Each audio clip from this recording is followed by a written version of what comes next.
시계에 입문하게 되는데 가장 큰 영향을 준 건 아버지입니다. 생애 첫 시계는 실물 좋지 않은 카시오. 기억을 해내고 싶은데도 색상 구성만 기억이 나요. 흰판에 골드 컬러의 베젤, 카모플라주 스트랩에다가 나트로스 스트랩이 달려있던 아날로그 쿼츠 시계. 약간 혼종스럽지만 시계다운 첫 시계라고 생각이 되는데, 그 이후로 시계 맛을 들렸는지 생일 선물로는 시계를 받는 일이 많아졌습니다. 수영을 배웠었는데 물속에서 잠수 시간 젠답시고 돌핀 국민 시계도 찼었고, 친구 시계는 파란불이 들어온다는 이유로 파란색 일루미네이터 라이트가 들어오는 시계를 기추하기도 했었어요. 아무리 개수가 많아도 첫사랑 같은 시계는 이겁니다. 놀랍게도 이 시계는 지금도 가지고 있습니다. 20년이 넘은 시계 요거거든요. 저는 특이하게도 어렸을 때 물건을 고를 때 정말 빨리 골랐거든요. 눈앞에 시계를 두고 전체를 좀 쓱 스캔하고 나서 이 시계다 골라내는데 한 2분 정도. 이 시계는 그것도 안 걸렸던 것 같아요. 제 고향 대전 둔산동에는 예전에 한신코아라고 있었는데 거기서 보자마자 꽂혀버린 그런 시계. 지금은 없는 포인트가 있었다면 카시오의 보통은 레진 밴드가 디폴트였던 시절이었지만 이 시계는 무려 메탈 브레이슬릿. 게다가 퀄리티가 현재 카시오드보다 나았었어요. 고무줄처럼 늘어나는 방식의 브레이슬릿이 정말 멋졌습니다. 근데 결국엔 좀 애증의 시계가 되었던 건 어느 날 축구하러 간다고 친구한테 맡겨놓고 나간 뒤 돌아왔을 때 구슬이 쌉 아작이 나 있었고, 어떻게 된 거냐고 묻자 자신은 농구를 하러 갔었다고 하네요. 농구 안에 축구 심리라는 말에 이보다 적합한 상황을 보질 못했어. 아무튼 이 이후로는 만나게 될 시계들이 이제 친구들을 한번 보여드리고 싶은데, 오늘 영상은 아버지 시계 복원기다 보니까 다른 영상으로도 소개해드리겠습니다. 시계 좋아하는 DNA, 그리고 그것을 발현시켜주신 아버지는 시계 생활을 재미있게 즐기고 계실까? 소소하게 즐기고는 계십니다만 마음 한켠이 좀 어색해지는 한 가지가 있는데, 그 충분히 잘 나가던 오메가 테레비 임에도 아버지의 예물시계를 거진 30년을 잠들어 있었습니다.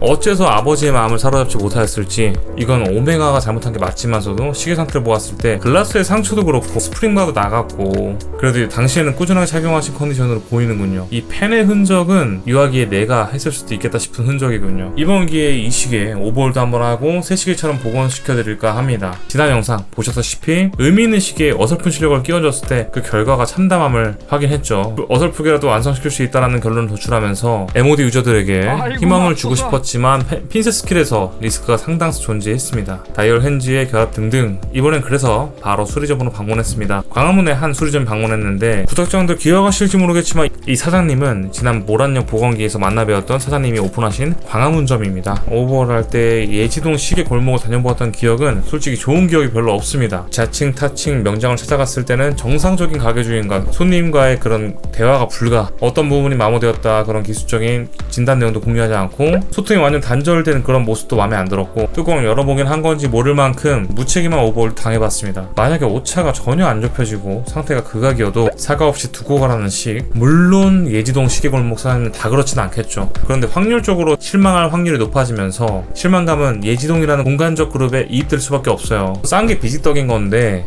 시계질하면서 시계 수리에는 정답은 정말 없는 것 같습니다. 원래는 정식 서비스가 정답이었는데 롤렉스도 수리점이 막장인 판국이죠. 그럼 검색하면 알만한 유명한 사서스팟을 추천한다면 입하고 털어보기에는 있어 보이고 안전하긴 하겠죠. 그건 그냥 포탈 커뮤 검색하면 바로 나오니까 참고하시면 될 것 같습니다. 작업에는 한 2주 정도 소요되었습니다. 두 번째 의뢰작도 만족스럽습니다. 수리점 고르는 제 기준은 몇 되진 않아요. 수리점 고르는 기준 첫째, 명장이 아니어도 좋습니다. 아니 이쯤 되면 명장 두 글자가 더 불안해. 그러다 보니 젊은 작업자가 진행하면서 현황 진단을 해줄 수 있는 그런 소통이 되는 수리점, 특히 젊은 사장님이 좋은 이유는 뭐 가뜩이 시계판이 좁으니까 오래갈 생각으로 임할 가능성이 높고 한철 장사로 임할 확률은 피할 수 있습니다. 두 번째 포인트는 수리 비용입니다. 대강기선으로도 예지와 정식 사이에 타협선에 위치해 있는가, 그 중간의 느낌을 좀 찾는 편인 것 같아요. 저는 세 번째는 유의미한 결과물을 확인하였는가. 이 첫 시계도 잘 착용하고 있을 뿐더러 이번 결과물도 실망시키지 않았거든요. 글라스 교체와 폴리싱이 외주라는 점이 좀 아쉽긴 하지만 역시나 실망시키지 않았습니다. 오차 범위 역시 첫 번째 시계와 두 번째 시계 모두 납득 가능한 범주였거든요. 그런 부분들이 제가 수리점을 선택하는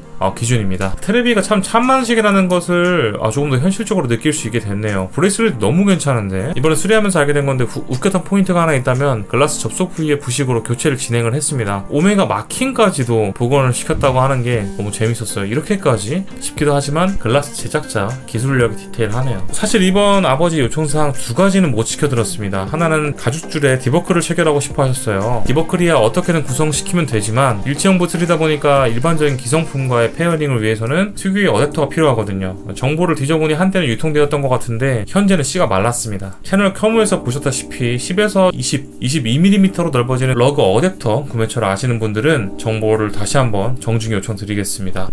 다이얼 콜러 보건 같은 경우는 제가 반대를 좀 드렸어요. 혹시라도 보건 생각하시는 분들도 참고하시면 좋을 것 같은데, 현재 유통되는 대부분의 컬러 체인지품들은 대부분 미리 만들어진 제품을 가지고 수압되는 방식이거든요. 이 시계는 의미 있는 시계다 보니까 수압의 가능성에 노출시키고 싶지는 않았습니다. 여러분들도 혹시 시계 복원을 고민해 보시거든 재치 수압의 가능성은 좀 고민해 보시길 바라겠습니다. 보시다시피 기존의 다이얼 상태도 너무너무 좋았다는 점도 한몫했죠. 빈티지 시계라는 게 참 뭐 실수되어 있거나 그러지 않고서는 보존력이 상당한 것 같아서 더 매력있지 않나. 무브까지 더 이렇게 몇십 년 유지될 명기면 더 맛있겠고요. 마지막으로 아까 말씀드린 가족들 때문에 아직 이 시계를 전해드리는 장면은 담지 못했지만 얼른 완성시켜서 전달시킬 수 있었으면 좋겠네요. 오늘도 시청해주셔서 감사합니다. 옷 없이 덕이었습니다. 감사합니다.